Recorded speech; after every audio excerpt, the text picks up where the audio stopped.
put together, I think, the most extensive and inclusive voter fraud organization in the history of American politics.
Every time we vote, we're standing up side by side with the Founding Fathers, with the men of Valley Forge, with patriots and pioneers throughout our history, with all those who dedicated their lives to making this a nation of the people, by the people, and for the people. Elections are the lifeblood of our democracy. They are the mechanism by which the American people choose who is going to rule on their behalf and for their interests and welfare. Without elections, there would be no way for the American people, for us, to exercise our legitimate sway on the future direction of this country.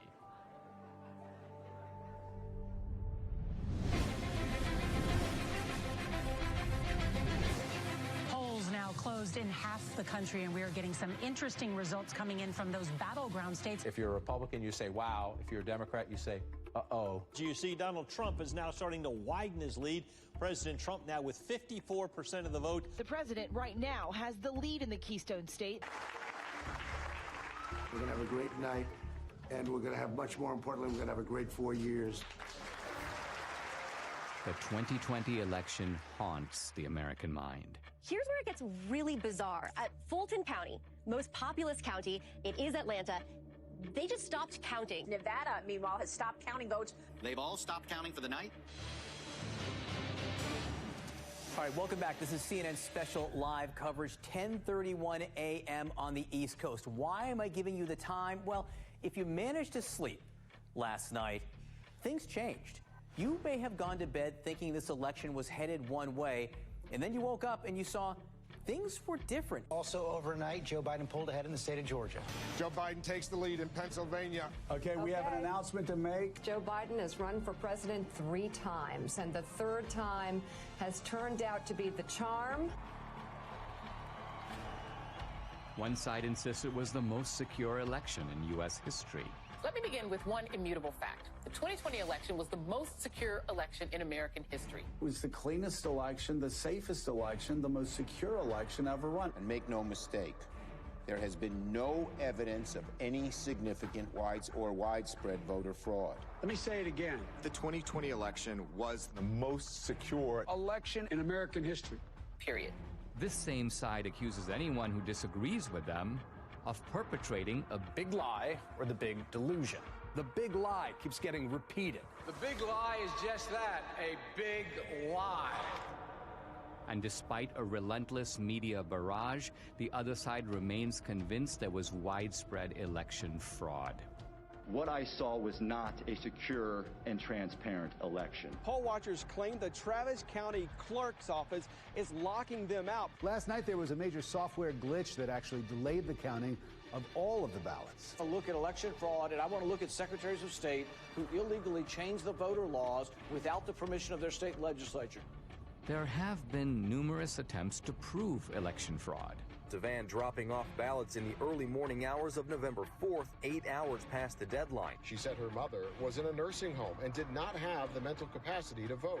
We've obtained video tonight that shows a man dropping several ballots into a drop box. Scottsdale woman pleads guilty to casting a ballot in her dead mother's name. Shows a man buying a registration form for an absentee ballot from a voter, giving him, quote, pocket money, unquote, of $200.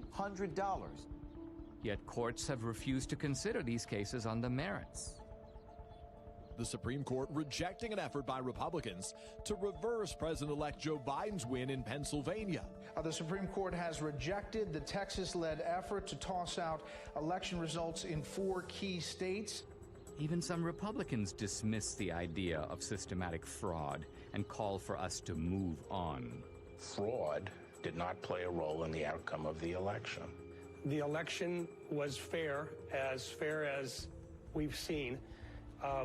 We simply did not win the election as Republicans for the presidency. Rather than reject what happened on the 6th, reject the lies about the election, and make clear that a president who engaged in those activities can never be president again.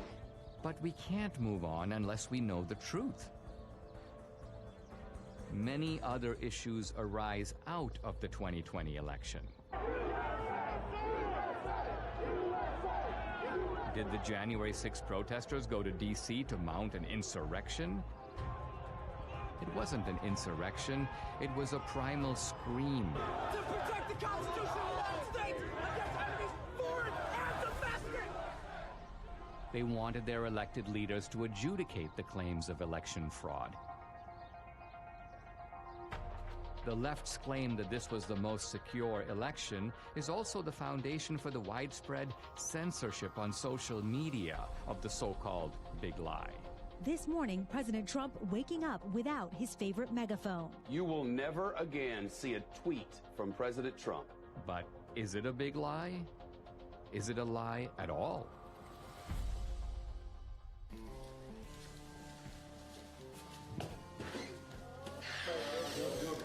Yeah. Rolling. Sound speed. All right. Everybody got me? Yep. All right. SRP.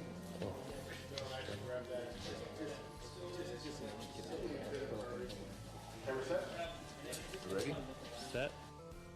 Hey, I'm Dinesh D'Souza, and this is Season 1, Episode 1 of my new podcast.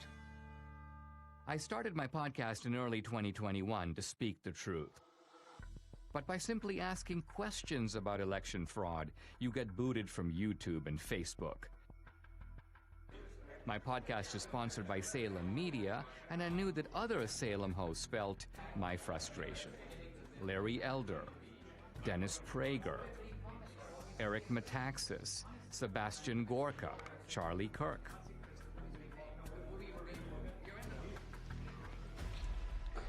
Let me begin by asking a very simple question.